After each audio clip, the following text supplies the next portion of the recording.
Chocolat, Chapter 3, Thursday, February 13. Thank God that's over. Visits tire me to the bone.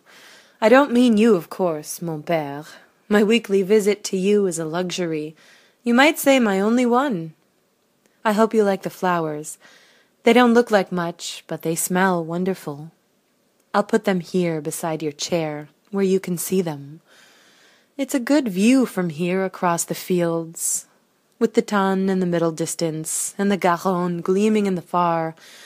You may almost imagine we are alone. Oh, I'm not complaining, not really, but you must know how heavy it is for one man to carry.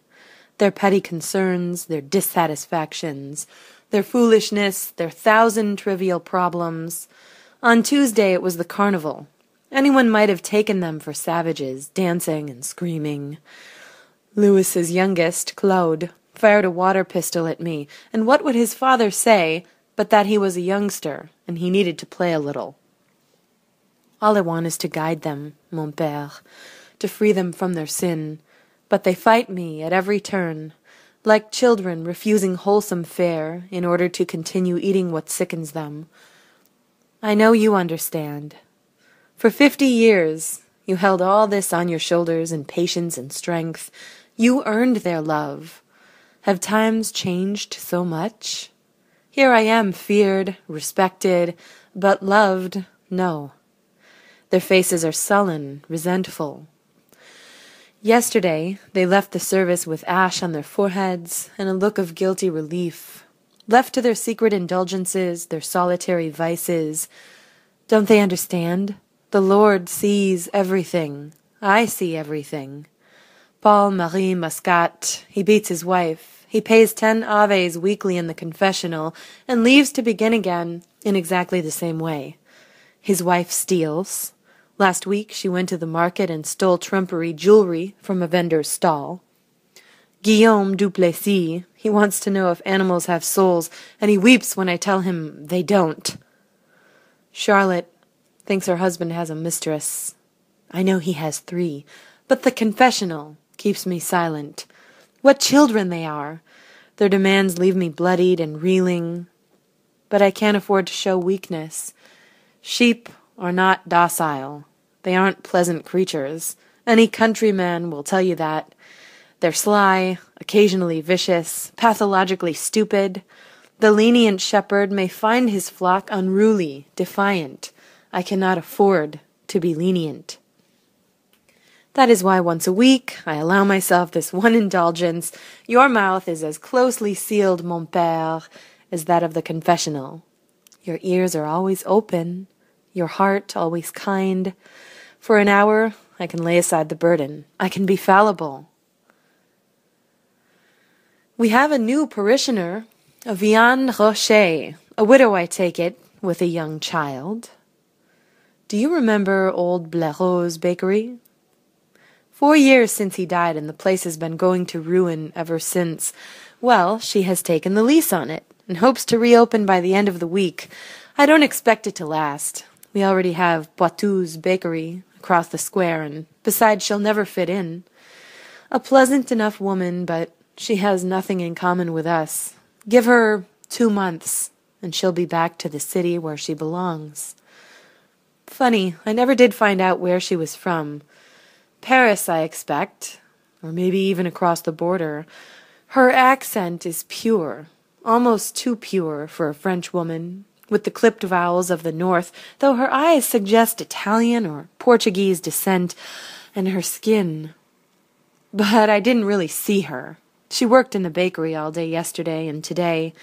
There's a sheet of orange plastic over the window, and occasionally she or her little wild daughter appears to tip a bucket of dirty water into the gutter, or to talk animatedly with some workman or other. She has an odd facility for acquiring helpers. Though I offered to assist her, I doubted whether she'd find many of our villagers willing, and yet I saw Clermont earlier this morning, carrying a load of wood, then Bourseau with his ladders. Poitou sent some furniture. I saw him carrying an armchair across the square with the furtive look of a man who does not wish to be seen. Even that ill-tempered backbiter, Narcisse, who flatly refused to dig the churchyard last November, Narcisse, he went over there with his tools to tidy up her garden. This morning at about 8:40 a delivery van arrived in front of the shop. Duplessis, who was willing to walk his dog at this unusual time, was passing at that moment, and she called him over to help her unload. He was also willing to help her. I could see he was startled by the request, and for a second I was almost certain he would refuse, one hand halfway to his hat. She said something then. I didn't hear what it was, and I heard her laughter ringing across the cobbles. She laughs a great deal, and makes many extravagant comical gestures with her arms. Again, a city trait, I suppose. We are accustomed to a greater reserve in the people around us, but I expect she means well. A violet scarf was knotted gypsy fashion around her head, but most of her hair had escaped from beneath it, and it was streaked with white paint. She didn't seem to mind.